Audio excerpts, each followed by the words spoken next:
شاردار نمائندہ خصوصی مجاہد ریجمنٹ سے ریٹائرڈ آرمی پرسن محمد صادق نے کہا ہے کہ مجاہد ریجمنٹ کو باقاعدہ ریجمنٹ کا درجہ ملنے کے باوجود ایم ایچ راولپنڈی میں ریٹائر مجاہد اہلکاروں کے علاج معالجے کی مکمل سہولیات فراہم نہیں کی جا رہی۔ انہوں نے بتایا کہ اسپتال میں قائم فوجی ڈیسک پر مجاہد ریجمنٹ کے ریٹائر اہلکاروں کو مناسب رسپانس نہیں دیا جاتا، جس کی وجہ سے سابق فوجیوں کو شدید مشکلات کا سامنا کرنا پڑ رہا ہے۔ ان کا کہنا تھا کہ جن نوجوانوں نے اپنی زندگی کے قیمتی لمحات وطن عزیز کے دفاع کے لیے وقف کیا، آج وہی افراد علاج کی بنیادی سہولیات سے محروم دکھائی دیتے ہیں۔ محمد صادق نے مزید کہا کہ کمبائنڈ ملٹری ہاسپٹل راولپنڈی سمیت دیگر فوجی اسپتالوں میں بھی مجاہد ریجمنٹ کے ریٹائر ملازمین کو یکساں طبی سہولیات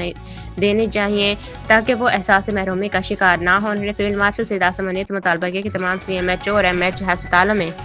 وطن کی خاطر خدمات انجام دینے والے ریٹائر فوجیوں کے لیے علاج معالجے کی سہولیات یقینی بنائی جائیں اور اس سبند میں واضح ہدایات جاری کی جائیں تاکہ مجاہد ریجمنٹ کے سابق اہلکاروں کو درپیش مسائل کا فوری ازالہ ہو۔